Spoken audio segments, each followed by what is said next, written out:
من يوم عداوتهم إلى قيام يوم الدين. أما بعد، قال الصادق عليه السلام: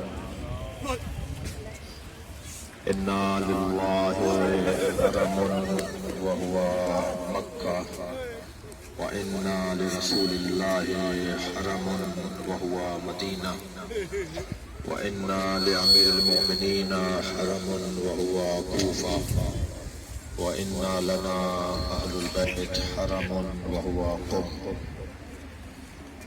سب سے پہلے تو مولا کی ایک حدیث آپ کو ہدیہ کرتا ہوں۔ حضرت فرماتے ہیں کہ اللہ کا ایک حرم ہے، وہ مکہ ہے۔ نبی مکرم کا ایک حرم ہے جو مدینہ ہے۔ مولا علی کا ایک حرم ہے جو کوفہ ہے۔